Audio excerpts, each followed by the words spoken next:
राजस्थान की चंबल सिंचाई परियोजना की 65 साल बाद भी नहरें पक्की नहीं हुई है और उसकी शक्ल हम आपको दिखाते हैं तस्वीरों में। ये राजस्थान की चंबल कमांड एरिया की नहरों की तस्वीर है और कच्ची नहरें होने की वजह से 30 से 35% पानी हेड पर ही सीपेज में चला जाता है।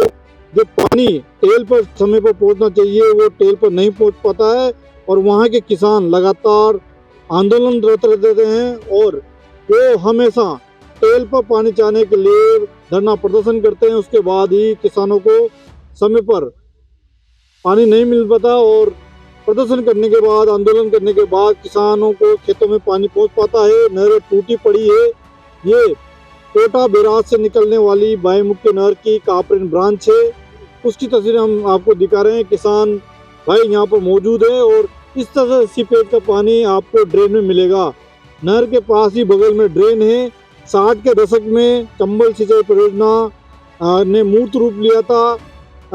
4 बांध इसमें बनाए गए, गांधी सागर, राणा प्रताप सागर, जवाहर सागर और कोटा बैराज।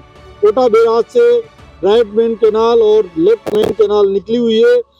तो करीब 2,29,000 हेक्टेयर जो है हाड़ौती की 12 बूंदी कोटा की जिले हैं, वहाँ 2,29,000 हेक्टेयर में सिंचाई होती है। और जो सिंचित क्षेत्र है, कुछ नहरें पक्की हुई है लेकिन अधिकांश नहरें आज भी कच्ची है। और ये एक ब्रांच है, कापरेन ब्रांच, उसकी शक्ल हम आपको दिखा रहे हैं। पूरी नहर कच्ची है और किसान जो है वो लगातार डिमांड करते हैं कि नहरें पक्की हो ताकि सीपेज का जो पानी है वो बचे और वो टेल तक जाए। किस तरह से कितना नुकसान होता है नहरें कच्ची होने के कारण? नहरें कच्चे होने के कारण बहुत पानी सीपेज में जाता है, बहुत पानी खराब होता है। अगर नहर पक्की हो जाएगी तो पूरा पानी खेत में जाएगा, ये सीपेज में नहीं जाएगा पानी। और जब से नहरें चलती है तो फिर डाउन चलती है तो बेड में भी पानी नाली से नीचे रहता है 1 फुट, तो नाली में नहीं जाता है। अगर फुल नहर चलेगी तो नाली चलेगी तो खेत में पानी जाएगा, तो साथ के साथ रेलना हो जाएगा। इधर भी नहीं होता, उधर पीछे भी नहीं जाता है पानी, तो इधर लोग नालों पे कोई घेरा लगा के ओड़ा लगाते हैं ऊंचा पानी लेने के लिए, अवरोधक लगा देते हैं। हाँ, अवरोधक लगा देते हैं। तो इस तरह की समस्या लगातार जारी है और करीब 10-12 साल पहले सरकार ने किसानों के आंदोलन के बाद 1274 करोड़ का एक बजट जारी किया था, लेकिन नहरें आज भी पक्की नहीं। क्या कारण रहा है कि इतना बजट आने के बाद भी नहरें आज भी कच्ची है? सबसे प्रमुख कारण रहा कि यहाँ के जो प्रशासन है, सीआईडी प्रशासन, उसकी उदासीनता, लापरवाही। दूसरा, यहाँ की जो राजनीतिक इच्छा शक्ति, जो जनप्रतिनिधि है जिनकी जिम्मेदारी थी उस बजट को सही से लगाने की, उनकी इच्छा शक्ति का अभाव रहा। और तीसरा, जो इसमें जो सभापति बन के बैठे हैं, जो वित्रिका अध्यक्ष हैं, वो भी पूरी तरीके से भ्रष्टाचार के भेंट चढ़ चुके हैं। इसीलिए वो 1275 करोड़ 3 बार लैप्स हो चुका है। और उसके बाद भी कई बार, हर बार बजट में कभी 200 करोड़ कभी 300 करोड़ चंबल की नहरों के लिए बजट आता है, लेकिन वो धरातल पे नहीं लग पाता है। उसका मुख्य कारण ये है कि अब पहले छोटे छोटे स्तर पर ठेके हुआ करते थे। अब जो इन्होंने नया तरीका अपनाया, एक बड़ी फर्म को 300-400 करोड़ का ठेका दे देते हैं और वो ठेका लेने वाले यहाँ के लोकल नहीं होते, बाहर की, कोई गुजरात, कोई दिल्ली, बाहर के लोग होते हैं, जो कभी आकर नहर पर देखते नहीं है धरातल पे कि वास्तव में क्या काम चल रहा है। पेटी कॉन्ट्रैक्ट पे नीचे उतार दिया जाता है और उसका प्रभाव ये होता है कि ये सारे लोग मिलकर इस पूरे सिस्टम को भ्रष्टाचार की भेंट चढ़ा देते हैं। पैसा समय पर लगता नहीं है और जो काम होता है वो घटिया सामग्री का निर्माण के साथ उसको किया जा रहा है। जब नहर छूटने का नंबर आता है तब काम शुरू कर देते हैं ताकि वो फिर बह जाए। तब जब बरसात का समय हो तब निर्माण कार्य शुरू करते हैं। इनके पास 4 महीने का समय होता है, मार्च के बाद से लेकर जून जुलाई तक का। उसमें अच्छा काम कर सकते हैं, लेकिन उस समय ये सोते हैं, अधिकारी भी सोते हैं, इंजीनियर भी सोते हैं। और जब किसानों को पानी की जरूरत होती है तो ये दिखावे के नाम पर, अभी भी आप देखिए किसानों को पीक चल रहा है पानी के रेलने के लिए, लेकिन कई मायनों पर इन्होंने काम चला रखे हैं जिससे किसानों को पानी नहीं मिल रहा है। वो अपने स्वयं के साधनों से पानी लेने के लिए विवश हैं। ये सारी स्थिति इस क्षेत्र के तीनों जिलों को 80,000 1 लाख से ज्यादा किसान परिवार प्रभावित हो रहे हैं।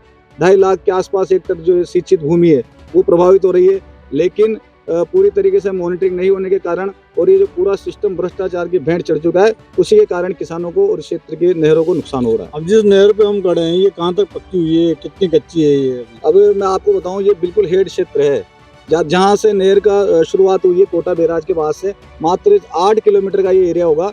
अभी भी ये नहर कच्ची और ये जा रही है यहाँ से कम 50 किलोमीटर आगे दहीखेड़ा, लवान, इंदरगढ़ को ये टच कर रही है नहर। तो हम अंदाजा लगा सकते हैं कि जब इस जगह पे नहर की स्थिति ये है और ये मुख्य ब्रांच है, जब मुख्य ब्रांच की स्थिति ये है तो वितरिकाओं और माइनरों के बारे में तो हम सोच ही नहीं सकते कि उनकी स्थिति क्या होगी।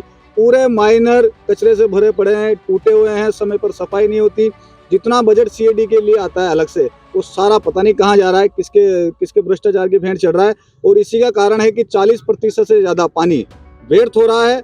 और अभी भी इस इलाके के किसानों को हेड और टेल के नाम पर ये अधिकारी लड़वाते हैं, क्योंकि समय पर उनके पास पानी नहीं पहुंचता है। एक सवाल है कि किसान जागरूक नहीं है कि सरकार पे दबाव नहीं बन पा रहा, क्या है? दोनों ही चीजें हैं।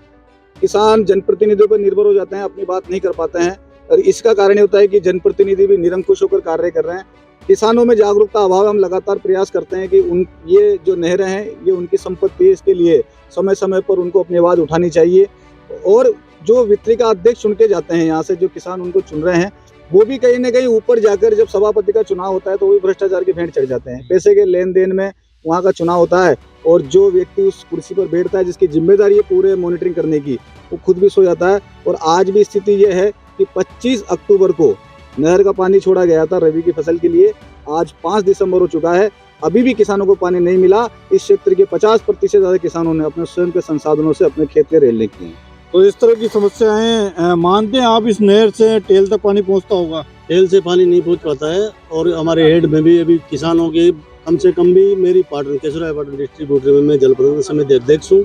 12 किसानों की जल संसाधन की खुद के निजी साधनों से अभी भी रेलना किया है। और जो JNCAD का संजय मीणा है, उससे कहते हैं मैं अध्यक्ष हूँ, मैं कहता हूँ उससे भैया पानी खोल, तो वो कहता है ऐसी एक्शन कुछ भी नहीं है, मेरी मर्जी से पानी चलेगा और मेरी मर्जी से पानी बंद होगा। और 12 किसानों को अभी तक भी रेलना नहीं हो पाया। नहर के पक्कीकरण को लेकर चर्चा तो करते होंगे ना आप लोग, जनप्रतिनिधि है इसमें समिति में, क्या क्या कहते हैं अधिकारी? चर्चा करते हैं तो चर्चा सिर्फ इस बात की करते हैं वो कि आपका काम हो रहा है कि नहीं हो रहा। मैंने को काम हो रहा है, पर भ्रष्टाचार की भेंट चढ़ रहा है। काम बिल्कुल एकदम घटिया सामग्री मिलाई जा रही है। तो काम को लिपापोती करके और पानी में आता है, वो काम भेज जाता है। ये JN की मिली भगत है और संजय मीणा है, जो उससे कहते हैं भाई हमारे पानी छोड़, तो वो मना कर देता है कि नहीं, तुम्हारी मर्जी है, जो कर लो, एक्शन के गुड़े जाओ, चाहे ऐसी गुड़े जाओ। हम जाते हैं तो हमने संभाग आयुक्त मोदी को लिख के दे रखी है, भाई इस JN को यहाँ से हटाओ, केशवराय पार्टनर डिस्ट्रीब्यूटर से, और कहीं भी लगा दो, हमारे ऐसा JN नहीं चाहिए।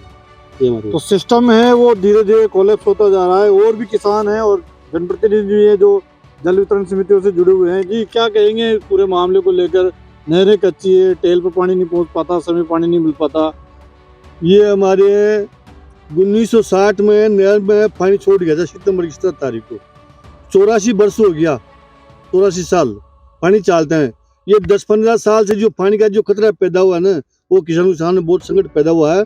अफसर आया जो अपनी लापरवाही बरतता है, जो 12-14 करोड़ रुपया इन्हें खर्च नहीं किया, पैसा लिपा पोती में कर दिया, पूरे पैसे को खा गया ये बड़े बड़े मंगरी है। और इसके अलावा इस बात चिट्ठी पुकारे, ये साहेबन की मैंने 3 साल से चिट्ठी दे रहा हूँ। 3 साल से ये गाँव नेशन खतरे में, किसी तरह डूब जाएगा, 2-5 बच्ची नष्ट हो जाएगा, बालक इतना पानी बढ़ता है इसमें। ये गाँव MLA सांसद वगैरह को भी तो देते होंगे, चिट्ठी दे दिया। अभी बिरला जी को दिया मैंने चिट्ठी, बिरला जी यहाँ पे आया, मैंने यहाँ चिट्ठी दिया बिरला जी को। क्या बिरला जी को रोका है मैंने कि भाई ये सब ये तुम बनाओ, नहर बंद हो रही है, तय बताऊँ। MLA को भी देते हैं चिट्ठी, लेकिन काम नहीं करता। अभी मैंने दिया चिट्ठी, तो अभी 5 अप्रैल को नाम लिया मेरे इसी साहब ने कि 5 अप्रैल को आप वो काम चालू कर देंगे साइपन का।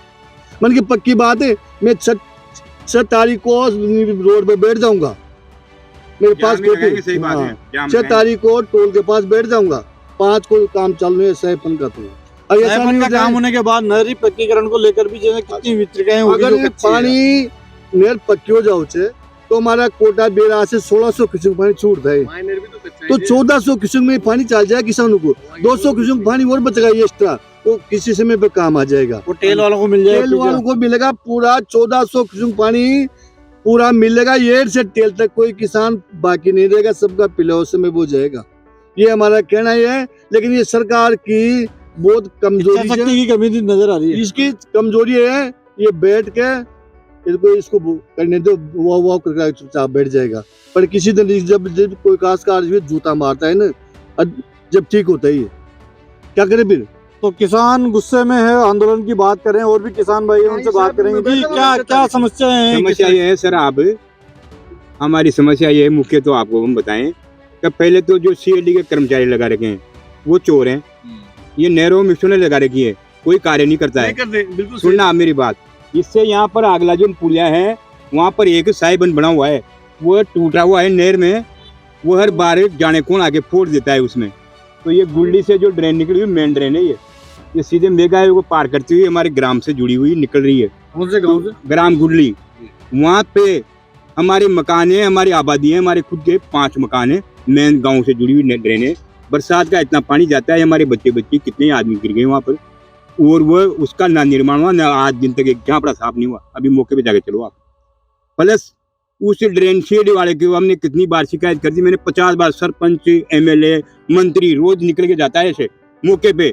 वहाँ पर 4 बार ट्रक गिर गए, हमारे बच्चे पर, मैं गिर गया, फिर भी उसका निर्माण नहीं हुआ। मैंने कितनी बार CID प्रशासन को, एक्शन को गुजर के जाके बोल दिया, मैंने सर इसके सेफ्टी दीवार बना दो हमारे और इसको ढकान करा दो, लेकिन कोई नहीं सुनता है। बरसात में ओवरफ्लो हो जाती है, दोनों तरफ ड्रेन है। अब आगे क्या है? आगे क्या है, ये निर्माण होना चाहिए, ये मांगे हमारी जायज मांग रहे, हम नाजायज नहीं कर रहे। दोनों तरफ ढकान होके सेफ्टी दीवार बने 300 फीट दोनों से दीवार, ये काम मांग रहे हैं। वहाँ पर एक बिरला जी कहते हैं, तो हमारे गांव में 4 आदमी पकड़ रखे हैं बिरला जी ने, जो झूठ बोल के कोई कार्य नहीं होने दे। CID के अधिकारी से साहब यहाँ तो कुछ नहीं होता है। मौके पे सरपंच साहब गए 3 बार हमारे, ये पानी भरता है। और मिस्टोल वाले CID वाले फर्जी आदमी मिस्टोल दे रखे, 5 रुपए का काम नहीं करते, वो बैठ के रोज चले जाते हैं मौके पे। एक झापड़ा साफ नहीं हुआ उस ड्रेन में, आज दिन तक सफाई नहीं उस ड्रेन की। CID वाले ने 5 रुपए का काम नहीं किया, CID वाले की पोल है।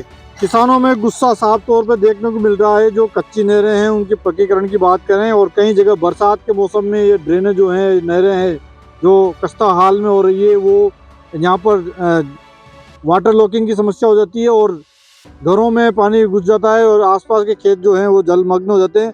तो समस्या जो है वो निजात पाने के लिए किसान भाई हैं जो है, जनप्रतिनिधि है, जल वितरण समितियों के, उनका यही मांग है कि सिस्टम को वापस सुदृढ़ीकरण किया जाए। इसका जो इंजीनियर है उन पर ये लगातार भ्रष्टाचार के आरोप लगा रहे हैं, तो इनकी भी जांच होना चाहिए। क्षेत्रीय जो जनप्रतिनिधि है इनकी मांगों को माने और सिस्टम के तहत ये पूरा काम करवाया जाए। जो नहरें कच्ची है वो पक्की करवाई जाए, ताकि किसान तेल तक, जो किसान जो पानी की उम्मीद में बैठा है उसे पानी मिल सके। तो राजस्थान का जो चंबल कमांड एरिया है वो लगातार खस्ता हाल होता जा रहा है। किसान जो है वो लगातार भ्रष्टाचार के आरोप जो चंबल कमांड सिस्टम है उस पर लगा रहे हैं। तो इस पूरे मामले को लेकर सरकार को ध्यान देना होगा और सिस्टम को सुदृढ़ करना होगा, ताकि खेत तक, किसान तक, जो टेल पे बैठा हुआ किसान है उसे सिंचाई के लिए समय पर पानी मिल सके। राजस्थान के कोटा से राजस्थान फर्स्ट के लिए अर्जुन अरविंद। इस तरह की और वीडियो देखने के लिए हमारे YouTube चैनल को सब्सक्राइब करें और बेल आइकन को दबाना ना भूलें। यदि आप हमारा वीडियो Facebook पर देख रहे हैं तो पेज को लाइक और फॉलो जरूर करें। हमारे अन्य सोशल मीडिया पेजेस से भी जुड़ें।